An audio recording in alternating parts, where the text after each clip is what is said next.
I get asked all the time what my dash camera setup is, and when I looked around YouTube, I figured out why. There's not a lot of videos out there breaking down what exactly you need if you want to record inside the car. I saw a lot of videos regarding forward-facing dash cameras, but that's not going to help you if you have a passenger in your car that's acting a fool. Plus, a lot of this comes down to personal preference, so I wanted to make a video just explaining what it is that I look for when I'm looking for a camera that I can record inside my vehicle. I've been using dash cameras religiously for, almost a decade now. 95% of the content on my channel is dash cam footage, so I'm very familiar with this equipment. Now, I'm not going to waste your time talking about camera specs and image processors and what company owns what like this guy did. The major player is Taiwanese fabless semiconductor manufacturer Novatech. They also make camera SoCs, like the NT96660 and the NT96655. Look at these default folder structures. Okay, nerd. No, for real, that guy actually did an amazing job breaking everything down from a technical standpoint, and if that's the kind of information you're looking for, I'm going to link his video in the description. But the short of it is, most dash cameras are using pretty much the same technology, and the differences in them has to come down with marketing. That said, there are functional features like the display or the mount that I'm going to talk about in this video that, as an Uber and Lyft driver and somebody that likes to record in the car, is very important to me. And I'm going to start with the #1 most important thing that everybody who's interested in a dash camera needs to know, and nobody ever seems to talk about. And then after that, I have a total of, I think, 10 dash cameras that I'm going to cover, and I think it should be noted that even though I've been looking for dash camera sponsorship ever since the day that this channel was created, not a single company out there has realized what a match made in heaven this would be. So this video is not sponsored or biased in any way. My opinion is not tainted by any company that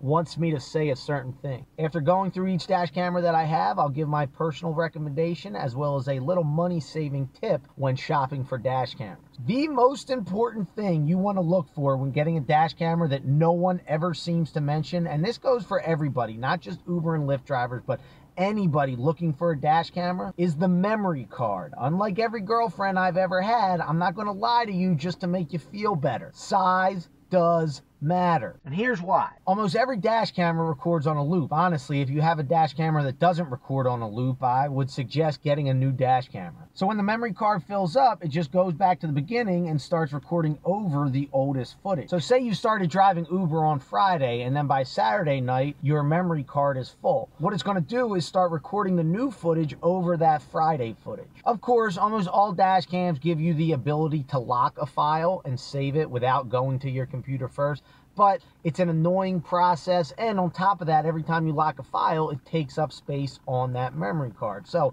if you lock up too many files, you're just not going to have room to record more video. On that note, can we take a moment of silence for all the great pieces of content that I lost because I was using a 16 gig memory card and it got recorded over? Don't be like me and miss opportunities because it was too small. That's what she said. Of course, the natural follow-up question to that is, how long do different memory cards give you to record? I can't give you an exact number because it's all based on the settings of your camera. Are you recording in 4K or 1080p or 5-minute loops or 1-minute loops if you're using a rear camera or not? So all these kind of things factor into it. I will say, when I did use a 16 gig memory card, it gave me about 90 minutes. When I used a 64 gig, I was good for an entire night, and 128 gig, I was good for about a weekend. And that's being conservative. Right now, I have a 256 gig card, and if you guys saw the video where I worked the entire week of Thanksgiving, I used just that one single card during the making of that video, and I still had room left over. Long story long, avoid a 16 gig card like the plague, and one of the first things I would do when I do get a dash camera and a memory card to go with it is take note of how long it takes until it fills up. So if you know that you got 12 hours of space on your memory card and something in your car happens that you want to save, just know that you better get to a computer before that 12 hours is up. Otherwise, make sure to lock the file. You want to make sure whatever dash camera you do get is compatible with the memory card that you want to match it with. Okay, so now that you know the most important thing about getting a dash camera, the top 2 features that you're going to want with a dash camera as an Uber or Lyft driver above anything else is an interior cabin camera with infrared lights, aka night vision, and also the ability to record audio. But I would rather sit in the front though. Go for it. Wait, smell my pants. I'll just They smell like fish. That said, be wary of the most popular dash cam recommendation I see all over the place. Now, I don't know what it is. People either love this thing or it's the craziest marketing push in the world. But that's the A119. It's only $99, and don't get me wrong, the video quality is great and the specs that come along with it as well. The guy from that video earlier recommended, I think it ranked on Forbes list as a #1, and I was even super surprised to see Lackluster recommended this as the best dash camera to get. And don't get me wrong, it's a good dash camera, but it's forward facing only. That's why I was surprised that Lackluster, a cop watch channel, would recommend getting a dash camera that doesn't record inside the car. I mean, the interior cabin camera is not only good for Uber and Lyft drivers when a rider's acting up, but there are plenty other instances where the interior cabin camera can come in handy, one of which being a cop saying that you were doing something that you were not. And I swear, this isn't a shameless self-plug. I just got to shout out everybody who grabbed a copy of my book and knows how this particular situation really hits home for me. I just took my seatbelt off as a habit. Yeah, I just took this off, just so you know. I wasn't driving without this habit. Huh? That's the reason you're being stopped. No, I just took it off. So before we get to the options with interior cameras, just for the sake of being thorough, here's the side-by-side of the 3 dash cameras I have that are only forward-facing. One is the $40 Araphase, one is the $100 highly touted A119, and the other is the $200 S1 Pro from Vantrue. I will say the A119 as well as the S1 does have GPS, so if you have a fleet of cars for a business or maybe a teenager that you want to keep an eye on, the A119 could be a solid option so that you can see where the car goes. I actually remember meeting a woman in my Uber who had a cleaning business, and she had lent her car to one of her employees for the weekend in order to get to the cleaning job. Well, when the car came back, it had like 5 times as many miles on it as she expected. So a situation like that, having a camera with GPS on it could come in handy. Now, as I go through the rest of these options, all of which have interior cameras, I'm going to talk about some of the other features I look for or don't look for when I'm looking for a dash cam. I know for some people this will be helpful, and for others it might be unnecessary, but I want to do this to display the functionality of the camera. Like how the mic you just heard on the N5 sounds different than the mic you hear on the N4. Also, please note that the prices I mentioned are just a general price range. One thing I've noticed during this project is how often dash cam prices changes, and again, make sure you stick around till the end so I can give you a crazy money-saving hack that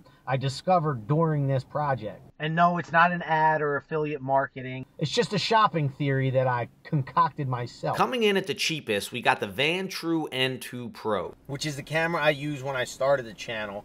It comes in around 135 bucks, again, give or take. It's not going to be the best quality, mainly when there's not ideal lighting conditions, but is by no means bad quality. A couple of years ago, I upgraded to the Vantrue N4, and if I had to do it all over again, I just would have stuck with the N2. When it comes to dash cameras, you have to understand a lot of the pricing has to do with features that you might not care about. And for me, even though this camera doesn't have GPS or Wi-Fi, those features don't really matter to me. The other budget camera I have is the Rexing V3, and that's what I'm talking to right now. Priced at $150, it's the next cheapest camera on our list, but don't confuse it as a cheap camera. It's just cheaper than the other options I have. And I'll say it twice because it's worth repeating.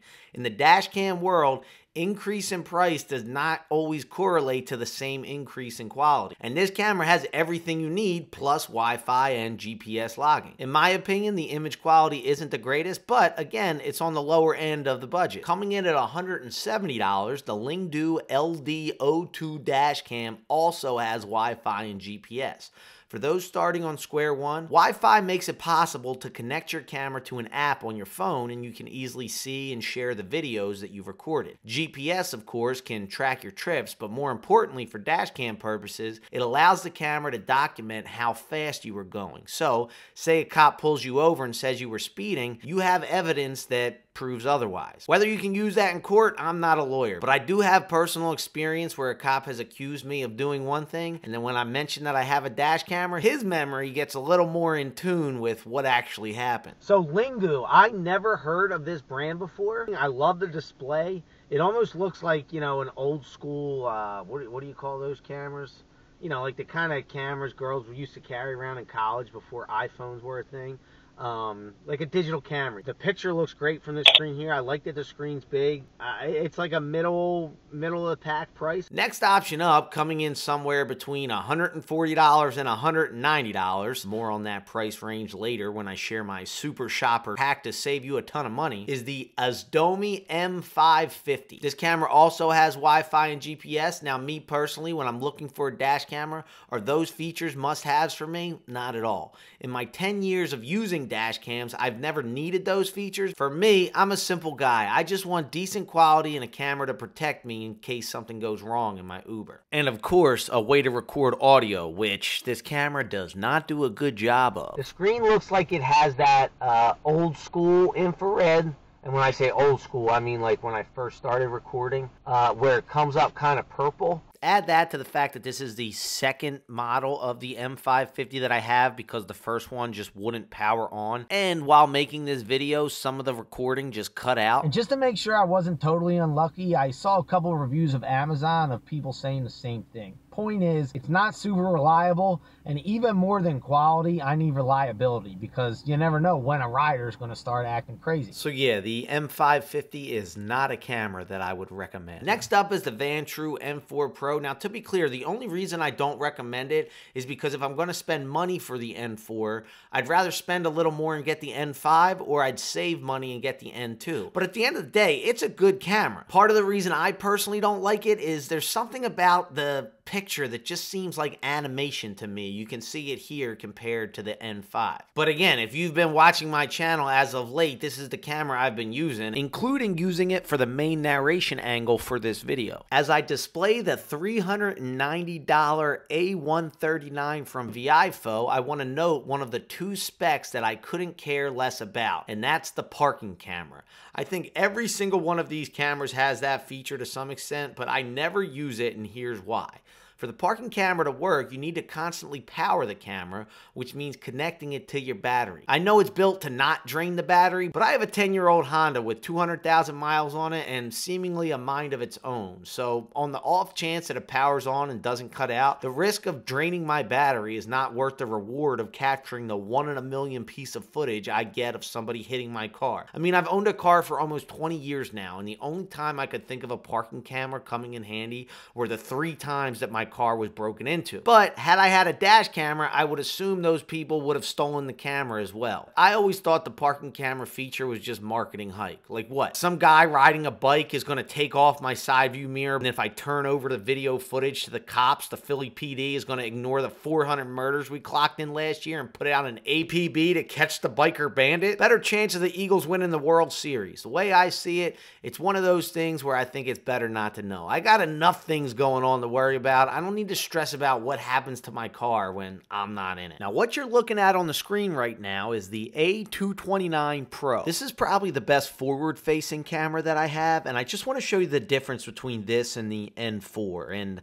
I know it sounds like I'm bashing the N4 every chance I get, but that's not it at all. I'm comparing it to the N4 here because the N4 is a solid camera that costs $260, and despite that, look at the difference in how it processes the building face exposed to the sun. If you're not picking up what I'm putting down, let me put it this way. In real life, this is not a white building. I actually don't have the interior camera for the A229 Pro, and I'm going to steal a video from this channel to show the comparison. And before I do, I want to reiterate that my goal with this video is to show you what I look for when I'm trying to record in my car. My recommendation is obviously going to be limited to the cameras that I have, but I hope that sharing my thought process can help you make an informed decision yourself, and I'd highly recommend looking at other channels like Safe Drive Solutions, the Dashcam specialist, that have an extensive library of comparisons and tests for just about any camera you may be interested in. Now, between the A139 and the A222 from Viofo, at the end of the day, both of these cameras are spectacular, and in my opinion, there wasn't a noticeable difference in the mics. They both work great. But I wanted to show this video to display the difference that image sensors make. The A139 has a little better sensors, so you can see the picture looks a lot smoother. Thing is though, call me crazy, but I kind of like the contrast that the lower quality sensor on the A229 provides. Granted, it's still a high quality sensor. It's much better than the crazy contrast that the Rexing displayed. Got me looking like Casper, but I don't know, when I see the light on his face, to me, that makes it look a little more realistic. Point is, just because something is more expensive or newer doesn't necessarily mean that you'll like it better. So again, it comes down to personal preference. Now, before I share with you my personal recommendation for a dash camera and my money sharing hack, here is the most expensive dash camera that I personally own. The $400 Vantrue N5. And as you're seeing its functionality, I want to talk about the second feature that almost every camera advertises, but I personally have no use for it. And that's the rear camera. You can't live life looking through the rear view, man. Life's about the road ahead. No, for real though, the main reason I never hooked up the rear camera is work first reward. There's literally only one time that I wish I had rear camera footage, and that's to see how close this suspect and cop chasing him were to clipping me on a bridge going 90 miles an hour. So to install that wiring all the way to the back of the car, the added space it would take on my memory card, and the added files to sort through when I'm looking for footage, again, it might sound trivial, but over time it adds up. And of course, this is a personal preference, so ask yourself, of all the times that you've been driving, how many times do you wish you had video footage of what was happening behind you? If that's something you think you'd want, fortunately, almost every camera comes with a rear camera, so just hook that baby up. But I have to reiterate, you'll be recording 3 cameras all on the same memory card, so I'd recommend getting the biggest memory card that your camera can take. Now, before I get to my recommendation, the last thing that I want to talk about has to do with the Wi-Fi feature. I used to think that the Wi-Fi feature was an added layer of security and that it meant that your footage was accessible via the cloud no matter what happened to your camera. For instance, some jerk steals your card and your camera, you can just go home and access the files online. Turns out I was way wrong. You only have access to the files if your phone is within Wi-Fi range of the camera, which is usually 10 yards or so. Now, you could get access to lost or stolen camera files if you get a dash cam that offers cloud-based services. None of the companies in this video offer that service as of now, though I did read that Vantrue is planning on coming out with it soon. If those are services you think you want, I suggest looking at a Blackview or ThinkWare dash camera. It should be noted that on top of the dash camera cost, those services require a storage plan ranging from as low as $3 a month to as high as $20. And that's too rich for my blood, especially given the fact that I've used dash cameras for almost 10 years now and I've never actually needed it. But of course, it is definitely one of those things where you don't want it until you need it. Now, before I give my recommendation, I just want to remind people that you're not going to shoot a cinematic masterpiece with a dash camera inside of a car. Just the technical aspects of the lighting and the audio problems that come with it make it an absolute nightmare. As long as you have an interior cabin camera with infrared lights, aka night vision, and the ability to record audio, and remember, a big memory card, you're going to have what you need. As for me, here's my recommendation by process of elimination. Right away, the A139 is out because it doesn't have a display. Some people might like that because it makes the camera a little more incognito, but me personally, I like my riders knowing that there's a camera in the car. In my experience, if someone knows they're being recorded to begin with, they're less likely to act a fool. And even if you aren't getting a camera for gig work, no display means that you have to operate this camera via the app, and I hate that. It's just one more thing you gotta worry about. Plus, with the high price point, that's a hard pass for me. Or is it an easy pass? I always get them confused. Like, it's easy for me to say no to it, but it's like an exclamation no, like a hard no. Whatever it is, it's not for me, but it is a great camera. Now, there's one feature I haven't covered yet that's going to eliminate all but 3 cameras, and that has to do with the mount. A lot of dash cameras only allow you to adjust it back and forth. The Vantrue and LingDu, however, have a swivel mount. That way, if you see something on the side of the road and you want to turn the camera, it allows you to do that. So that leaves the 3 Vantrues and the LingDu. I already told you, the N4 is not for me. Now, the LingDu doesn't allow you to move the interior camera, and I could go either way with that. It means if a cop comes to your window, you can't turn it, but the downside with the Vantrues is that both of the cameras are on the same swivel. So basically, if you turn the camera to catch something on the left outside, you're turning the camera on the inside to the right, and you're going to lose some of that visibility. Either way, you're going to miss something, so again, it comes down to personal preference. mounts. And the way I see it, picking one of these three is like recommending a hammer or a screwdriver. As long as you have a tool that gets the job done, it really doesn't matter. The N2 Pro doesn't have Wi-Fi or GPS, and the quality isn't the best, but it's good enough. I mean, 8 of my top 10 videos were shot with the N2, so people obviously don't mind the quality that it gives you. And it is the cheapest of the 3 that I'm down to. So if you're just looking for a simple dash camera with good quality on a budget, I'd get this one. But be warned, the mount is a suction cup and it's going to wear on you over time. I do recommend taking the camera down when you park and maybe keeping a scarf or a t-shirt underneath it to cushion the fall, because it will fall, especially when it's super hot or super cold out. Vantrue's always been great when I reached out and let them know that the suction cup wasn't suctioning anymore, and they sent me a new one. The LingDu is a little more pricey at $200, but you'll get Wi-Fi, GPS, and a better display and a better mount. It's not a suction cup, it's a sticky. That said, make sure you pick the right spot before you mount it, because it's a pain in the butt to get these stickies off. I know suction cup mounts get a bad rap because they lose their strength over time and the camera falls, but I like them because they're easy to change placements and you can easily use them in different cars. I'm dreading getting all of these sticky mounts off. It's going to take at least an afternoon because I don't know what kind of glue they use, but I swear it's like cement. Moral of the story,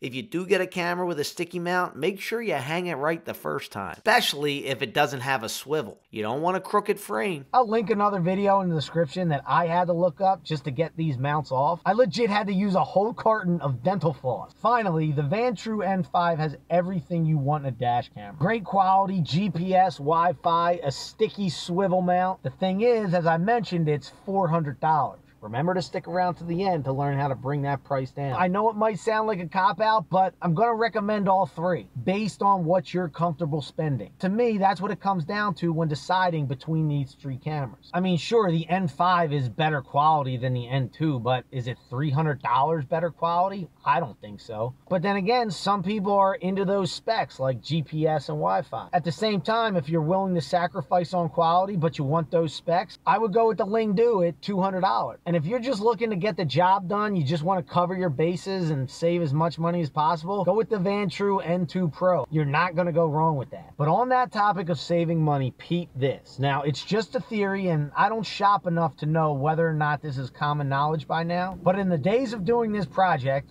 forgive me, the weeks, this was the hardest freaking project I ever did in my life. I kept checking the Amazon product pages to make sure that I got the specs right as I'm writing the script. What I noticed was every time I went back to Amazon, the offer that they were giving me was cheaper than it was before. My theory is the algorithm thought that I was interested in buying a dash camera, and they kept inching the price down, much like if you were at a garage sale and the seller's trying to bring the price down to get you to take it. And when I thought about it, the same thing happened when I was trying to buy sneakers around the holidays, but I just thought it was holiday deals because I don't commit to anything until Christmas Eve. So to make sure I wasn't imagining things, I tested this theory with a camera that would have to be free before I bought it, the M550. If you don't remember, it had bad audio and it was not reliable. Anyway, the initial price I saw was $170.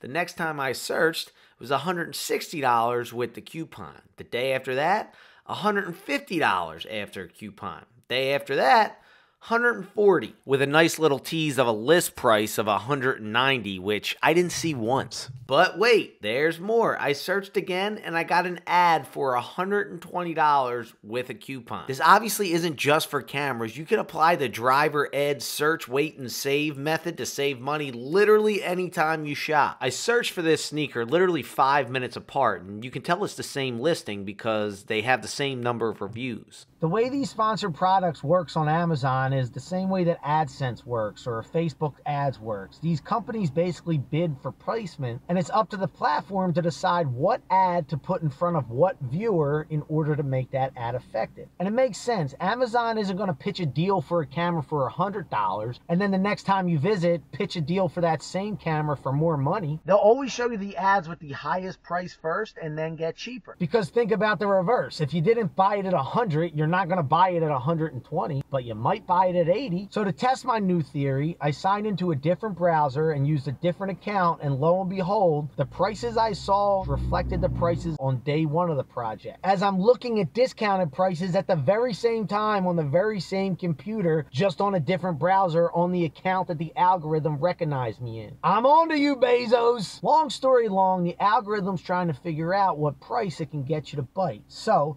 if you're interested in a camera, the longer you wait and the more that you shop around, the better deals that they're going to offer you. Let me know in the comments if you think I'm crazy or if you've seen that as well. Until next time, here are 2 videos where my dash camera caught my riders stealing from me.